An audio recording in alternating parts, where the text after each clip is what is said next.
Enggak itu. Selamat pagi Bang, perkenalkan nama saya Joshua Seragi dengan NIM 11S23028. Di sini saya akan menjelaskan praktikum kita yang ke-9, praktikum Astrodat. Saya share screen dulu.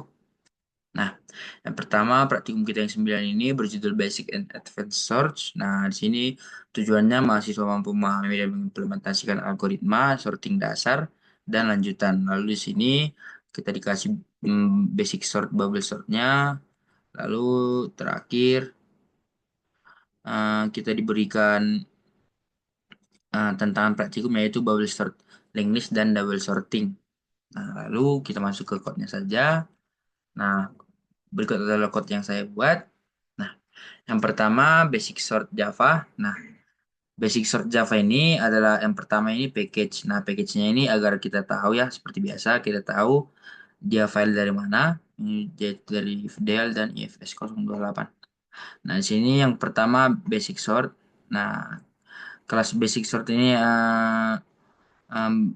bubble sort ini bayangkan kamu sedang mengurutkan angka dengan cara membandingkan dua angka yang bersebelahan lalu menukar yang kiri lebih besar dan kalau yang kiri lebih besar dari yang kanan kita tukar dan ini dilakukan secara berulang sampai semua angka berada di urutan yang benar. Nah, langkah-langkahnya melakukan perulangan dari belakang ke depan, bandingkan setiap pasangan elemen yang bersebelahan. Kalau elemen kiri besar, tukar dengan yang kanan, ulangi sampai tidak ada yang perlu ditukar. Lalu di sini ada selection sort. Nah, selection sort ini bayangkan kamu memilih angka terkecil dari sisa data, lalu menaruhnya di urutan yang benar. Lalu langkah-langkahnya dimulai dari indeks 0, lalu cari angka dari sampai akhir, lalu tukar angka,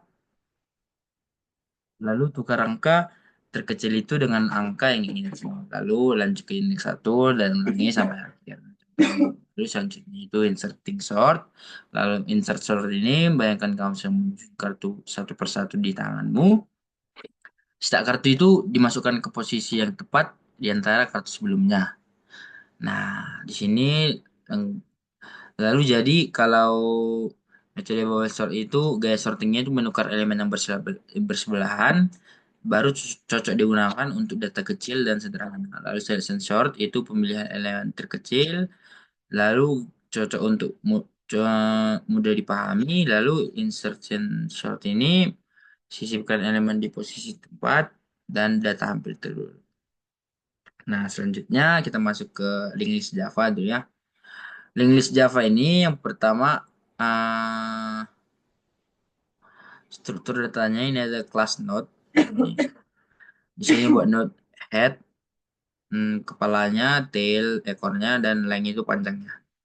Nah, lalu ini menyimpan angka, lalu ada private node-nya ini head-nya itu node pertama, tail-nya node terakhir, dan length-nya seberapa ekor yang node yang ada. Lalu ada konstruktornya, yaitu ini Java link list. Nah, public link list integer value ini saat objek link list dibuat langsung buat satu node dengan nilai awal value. Nah, node jadi head dan tail karena baru satu node. Lalu di sini public void print list di sini menampilkan semua nilai di dalam link list dimulai dari head lanjut ke next sampai ke null. Lalu di sini ada append ya. Nah, append yang di sini menambahkan elemen di akhir link list. Lalu kalau link list masih kosong, maka langsung isi head dan tail. Kalau tidak kosong, tambahkan nilai baru setelah tail, lalu update ke tail. Lalu di sini ada juga bubble sort. Nah, di bubble sort yang ini adalah mengurutkan isi link list pakai bubble sort. Cara kerjanya mengulangi terus membandingkan dua nilai berurutan. Kalau yang kiri lebih besar dari yang kanan, ditukar nilainya, baru dia akan rekursif sampai tidak ada yang perlu ditukar lagi. Nah, di sini selanjutnya kita masuk ke dalam merge sort. Nah, merge sort ini yang pertama itu eh, seperti biasa ini package ya, package-nya lalu importnya dari array. Ini array, import Java util array, lalu kita langsung ke fungsi-fungsinya yang di sini. Nah, fungsinya di sini ada fungsi swap. Nah, di sini menukar dua posisi elemen dalam array. Cara kerjanya menyimpan nilai elemen pertama ke variabel sementara temp. Lalu diganti nilai di indeks pertama dengan nilai indeks kedua. Setelah itu ganti indeks kedua dan dengan nilai tem. Lalu yang selanjutnya ini ada fungsi pivot ya. Nah, fungsi pivotnya ini tujuannya untuk eh, menentukan posisi yang tepat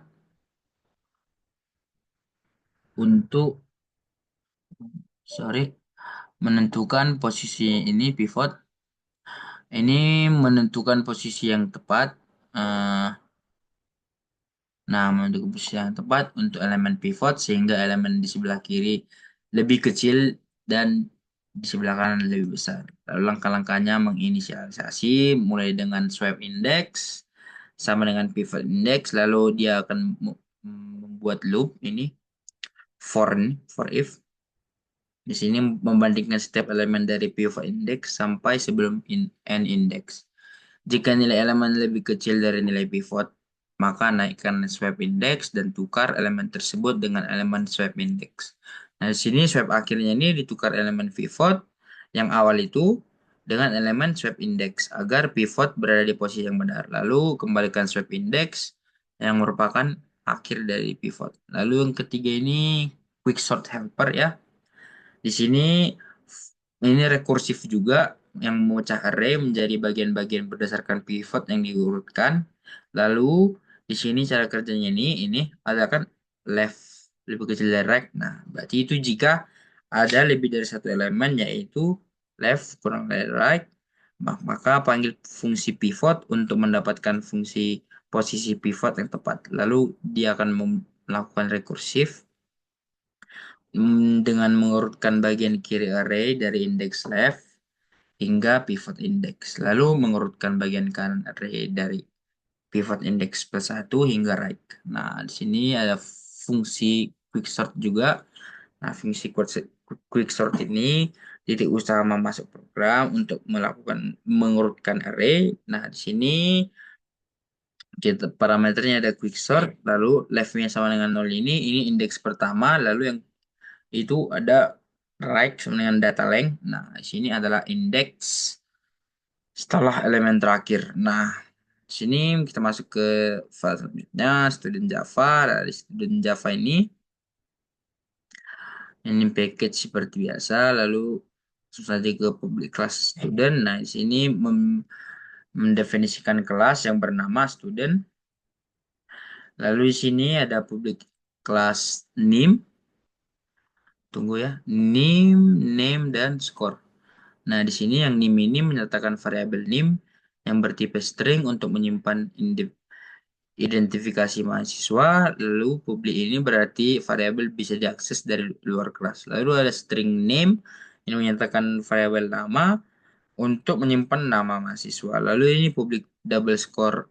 Yang score ini menyatakan variabel score bertipe double untuk menyimpan nilai atau skor mahasiswa dan tipe double ini digunakan untuk menyimpan angka pecahan untuk angka desimal. Lalu selanjutnya ke public student string name ini, di sini konstruktor kelas student. Di sini baris ini mendefinisikan konstruktor untuk kelas student yang menerima tiga parameter yaitu name dan score. Lalu konstruktor akan dipanggil saat membuat objek baru di kelas ini. Lalu di sini ada disname.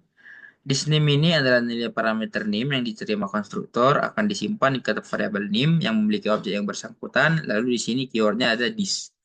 Nah, di sini digunakan untuk merujuk ke atribut kelas saat ini. Lalu ada disname dan name.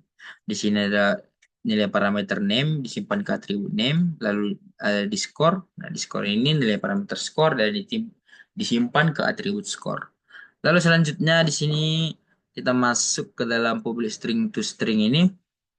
ToString ini baris ini mendefinisikan metode toString yang akan mengembalikan representasi string dari objek student. Nah, di sini metode yang sebelumnya digunakan agar saat objek dicetak, misalnya sistem out println ini, hasilnya berupa informasi yang bermakna. Lalu kita return. Nah, di return ini, eh, di sini yang persen ini menandakan format string untuk name dan nama. Lalu persen 2F ini menandakan format angka desimal dengan dua diangkat di belakang koma untuk skornya. Lalu hasilnya, jadi kalau misalnya kan NIM-nya kan Andi, lalu NIM-nya 11S2301, baru skornya jadi 85,5. Jadi dia akan karena skornya 85,5, jadi dia akan membuat jadi 85,50. Karena harus karena kita buat di sini persen 2F, yaitu dua angka di belakang koma. Lalu selanjutnya kita masuk ke student helper ya. Nah, di student helper ini yang ada publikasi student helper di sini, kelas yang bernama student helper. Lalu di sini metodenya ada public void ini memberikan mendeklarasikan metode print yang bersifat statik. Nah, parameternya ini student, yaitu array yang berisi objek-objek student, yaitu tujuannya untuk mencetak setiap objek student yang ada dalam array. Lalu selanjutnya ke for. Nah, di for yang di sini, bagian ini menggunakan perulangan for untuk mengambil setiap elemen student dari array students. Dengan cara ini kita dapat mengakses setiap student satu persatu. Lalu selanjutnya ke ini, cetak tiap student. Di sini pada setiap iterasi perintah ini mencetak objek student tersebut. Karena kelas student sudah memiliki objek toString, maka yang akan dicetak adalah format dengan name, dan score. Lalu di sini ada sort ya. Public void sort ini mendefinisikan metode sort yang bersifat statik. Parameternya di sini ada array student yang berisi objek-objek student. Lalu di sini tujuannya untuk mengurutkan array student berdasarkan nilai skor dari yang tertinggi hingga yang terendah dengan menggunakan algoritma insertion sort. Lalu di sini ada integer ini, integer n student length ini menyimpan jumlah elemen dalam array student ke variabel n. Lalu ada for di sini. For di sini adalah loopingan. Perulangan dimulai dari indeks 1 sampai indeks terakhir dari array. Nah, di sini ada while. Nah, oh, tunggu, ini student key ini dulu. Ini objek student pada indeks i yang disimpan dalam variabel key. Lalu integer j sama dengan i kurang 1 ini adalah variabel j yang diatur ke posisi elemen sebelum key, yaitu posisi elemen sebelum key yaitu i kurang 1. Lalu kita masuk ke dalam ini while ya. Nah, di sini ada while loopingan. Selama J tidak melewati batas awal array, J lebih besar dari sama dengan 0, dan nilai skor dari student J lebih kecil daripada key student, maka loop ini bergerak ke kiri untuk menemukan posisi yang tepat bagi key. Lalu kita ke ini, ini elemen student J yang digeser satu posisi ke kanan untuk membuka ruang bagi key-nya. Oke, mungkin cukup sekian hasil dari presentasi saya. Terima kasih, Bang.